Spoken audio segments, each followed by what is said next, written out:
All right, welcome to what might be the most important putting lesson you'll ever get.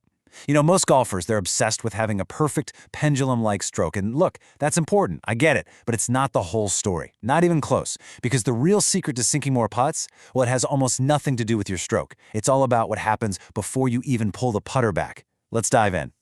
So, what if I told you that up to 92% of your putt's starting direction comes down to just one single thing? 92%. Just let that sink in for a second. That means all that time you spent worrying about the path of your stroke, it's not the main event.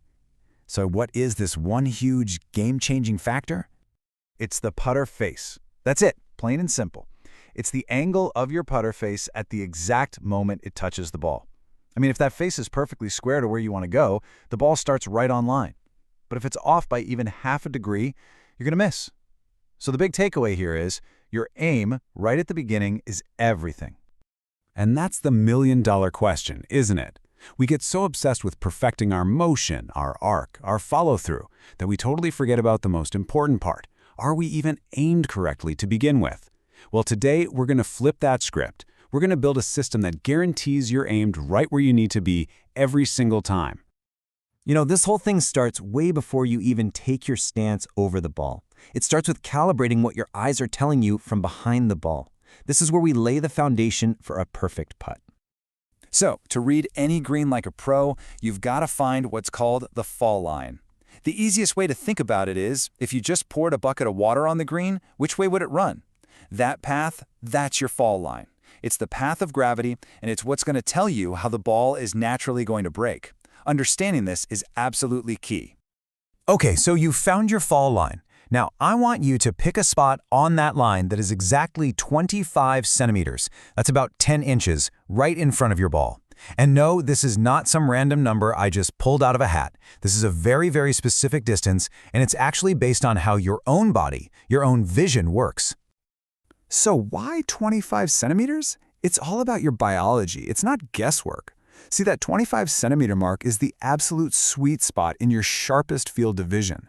It's close enough that you can see both your ball and this target spot at the same time, crystal clear, without moving your head. We're basically using your body's own design to make aiming more precise.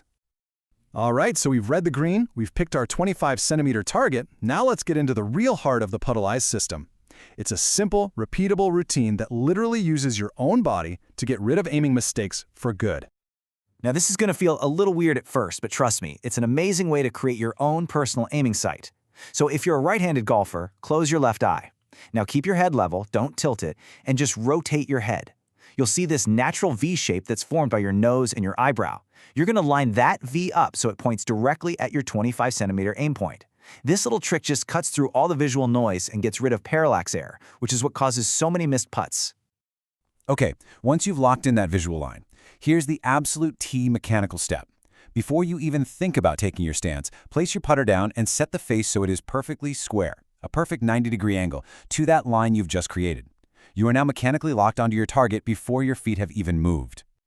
And here's a great little pro tip to make sure your setup is the same every single time. Once that putter face is aimed, just slide it back so it's about 1 finger width behind the ball. Think of this as your insurance policy. It just guarantees you're going to strike the ball cleanly from the exact same spot on every putt. Now we're getting to a really big idea, a real breakthrough concept. We've totally nailed how to aim for direction using our aim point. But what about speed? Well, to control your speed, you need a totally different target. It is so important that we separate these two ideas in our mind. And this slide lays it out perfectly. Look, the aim point, that little 25 centimeter spot, is only for direction. It just tells the ball where to start. The distance point, on the other hand, that's your target for speed. It's the spot past the hole where you actually want the ball to run out of steam. So you aim at one, but you hit the ball with the feel and speed for the other. Mixing these two up is one of the biggest mistakes amateurs make, and it's why so many putts are either way too short or blasted way past the hole. And of course, your distance point isn't some fixed spot. On a flat putt, yeah, you probably want the ball to finish about 30 centimeters, or a foot, past the hole. But if you're putting uphill, you need more speed, so your distance point might be way further past the cup. And for a scary downhill putt, you might just want the ball to die right at the hole.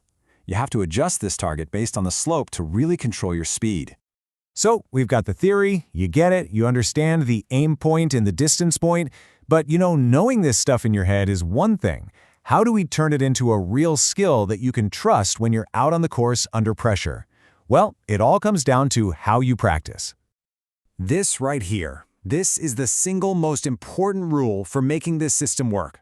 When you head to the practice green, you have to do your drills along the fall line, that line of gravity we talked about earlier. No more just finding a dead straight flat putt and hitting it over and over. So why is this so critical? Come on, a flat putt is easy, right? Well, that's the problem. Practicing on a perfectly flat surface just builds this false confidence that completely falls apart the second you face a real, breaking putt on the course. Practicing on the fall line actually calibrates everything, your eyes, your feel, your stroke, for the real world. This is how you build skills that actually show up on your scorecard. Okay, let's put it all together. This is your new pre-putt checklist. It's simple. Step 1, get behind the ball, find that fall line. Step 2, pick your 25-centimeter aim point. Step 3, square the putter face up to that point first. Step 4, set the putter a finger width behind the ball. Step 5, use your one-eyed V-check to confirm everything. And then, the final and most important step, just trust it. Trust the process and make a good, confident stroke. Now, to help all this really sink in, there are tools out there that can help, like the Puttalyze app. It's pretty cool. It can help you visualize the fall line, your aim point, and your distance point right on your phone's screen. It's just a great way to bridge that gap between understanding the idea in your head and really feeling it on the green. It can definitely speed up the learning curve. So, I'll leave you with this one question to think about next time you're on the green. Is your putting routine right now built on guesswork, on just kind of hoping you're aimed correctly? Or is it built on something solid, on geometry and a process you can repeat every single time? With this system, you can finally take the guesswork out of putting for good.